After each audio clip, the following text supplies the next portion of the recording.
Welcome back to Zoe's Tropes. About an hour ago, it was really windy, cold, it was snowing, and now it's right around freezing. It's pretty warm, it's very sunny. I'm gonna have to put sunglasses on when I go out. That's Canada for you. But it's the spring equinox tomorrow, so I get to close off this season of reading. I'll walk you through the books that I read from mid-December to now. I'm making pretty good pace, keeping up with my reading goal for the year, which is, I think, officially 55 books on Storygraph. I aim for between 50 and 60 depending what my year looks like. For example, in the past couple of weeks, I've had a lot of reading commitments that I can't really count on Storygraph, like reading shorter pieces, online magazines, judging literary awards.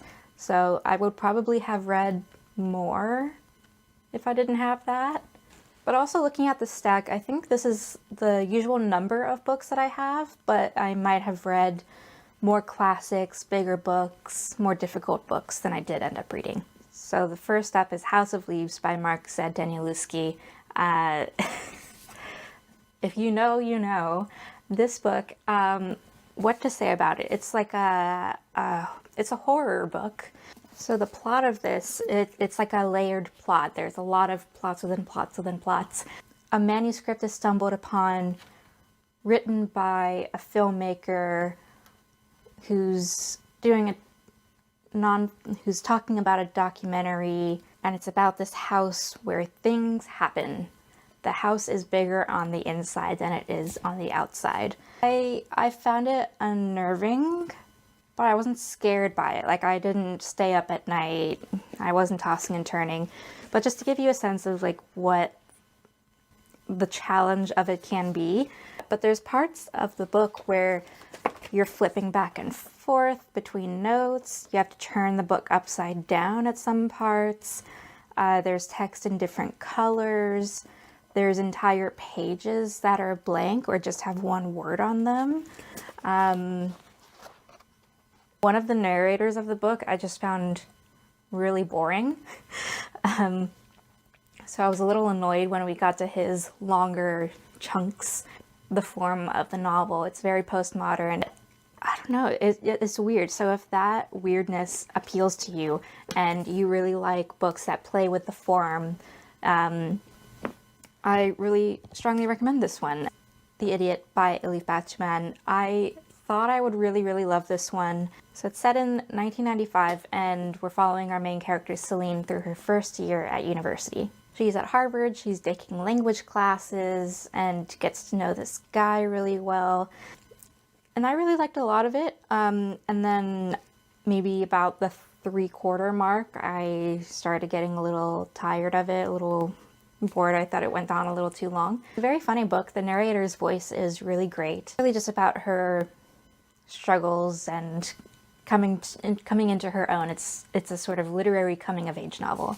And there is a sequel that's out either or, following her second year at university, and so I guess this might be a book per year. With poetry, I wanted something light, something quick to read. This was it. This is Love and Other Anxieties by Caroline Alessia. If you like poets like Rupi Kaur, where it's a sort of simple, minimal, poetic style that's very abstract and accessible, I think this is a great other option. So I read a couple of audiobooks. I think I was traveling. I read Everything I Know About Love by Dolly Alderton. I loved it. I've read Ghosts by Dolly Alderton, her novel, but Everything I Know About Love is a memoir. And kind of what the title says, it's about Dolly Alderton's understanding of love as she's grown up, as a child, as a teenager, and then in her 20s. And it doesn't just talk about romantic love, it does talk about her dating life, but it also talks about friendship, her family, and there's a really moving section about her best friend's sister also. And it was a great listen. I found it very relatable. Forward to reading Dolly Alderton's new book, which I think is already out, so I will have to go pick it up. The next audiobook I read was Cultish by Amanda Montell. I really enjoyed this. I am not someone who is really into reading about cults or like podcasts or documentaries about cults. And so I think a lot of the history that was in the book was probably maybe very familiar to people who are into that history. So it ranges from talking about cults like, murder cults to MLMs to CrossFit and this shared language that they all have. Amanda Montell's a linguist, and so it was really, really fascinating reading it from that angle. And the language that they all sort of share. Because it's a similar language that they all share, the book does get a little bit repetitive. I have Amanda Montell's other book, Word Slut, which is about the languages of misogyny and femininity. So I'll read that very soon because I really love her approach to articulating linguistics and language. All right, next I read Man or Mango by Lucy Ellmann. This is another where I thought I would love it. I got this at the Strand when I went in November. Actually, it's from a Canadian publisher though, so that's funny. Because I thought Ducks Newburyport was awesome. That's the book that's like 1,000 pages, it's one sentence. Stream of consciousness novel. Really recommend that one, again, if you're into like really weird postmodern novel formats. But this one, I don't know, it's actually a reprint. This is not a new book by Lucy Ellmann. It's a reprint of a novel she published in the 90s, I think. 1998 by Headline in Great Britain and FSG in North America. It's just not really what I was expecting, I guess. This sounds exactly like a book I would love. Reclusive Eloise lives with her cats and her cello in an English country cottage, privately building a case against men, women, the Queen, Nazi list makers, fluorescent lighting, her ex-flatmate Howard, nuclear bombs, and a toilet roll holder manufacturer. She has a real thing about pumpkin growers, too. I mean, that sounds great. But I guess it just wasn't really what I was expecting. There's other narrators. There's also George, who's an American poet who lives in the UK, and he's struggling to finish an epic poem on ice hockey. That's great. But I think, got a lot of George, and I didn't care for George. I know you're not supposed to, but I wasn't having a good time reading about George. And then we have a few other narrators who come in as well. We've got the three old biddies. We have Ed. It concludes at this convention for pumpkin growers, which is very funny, but I don't know, it just wasn't gripping me. It wasn't exactly what I wanted it to be, which is of course fine and allowed.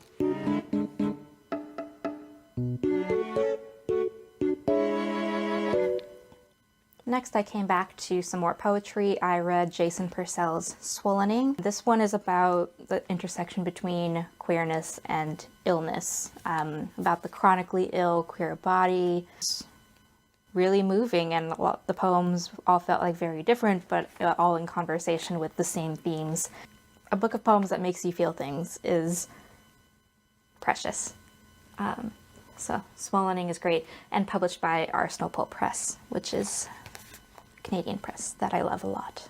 But next I read Against the Seas, Saving Civilization from Rising Waters by Mary Soderstrom. This was published by Dundurn Press, just came out. History, part science, part memoir. So it's a really cool intersection between those different genres of nonfiction. As you can get from the title, it's about rising waters and climate change, but through the lenses of art and community effort. And it's not optimistic exactly. It's informed optimism, I would say.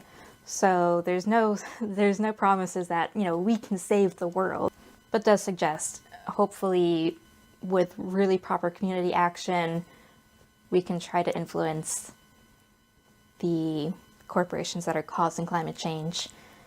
And if that fails, we have each other, which I don't know that I buy as an argument conceptually, but she does make a decent case in this. So I'm not the first person to say it, but I loved Jeanette McCurdy's memoir, I'm Glad My Mom Died.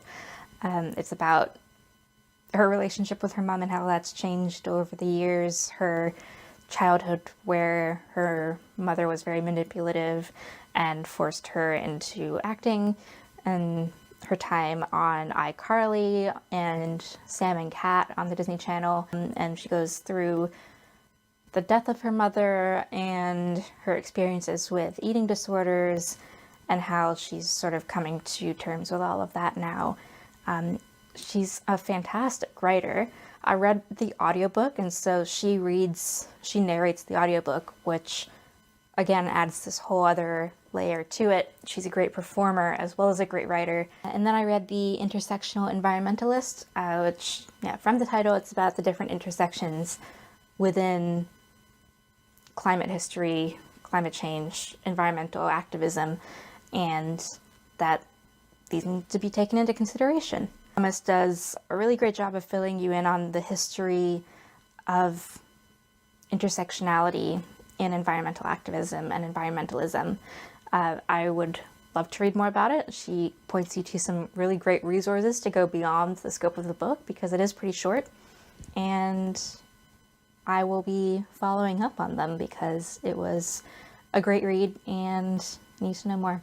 Okay, so if you're a fan of the TV show Hannibal, like I am, you will probably love A Certain Hunger by Chelsea G. Summers.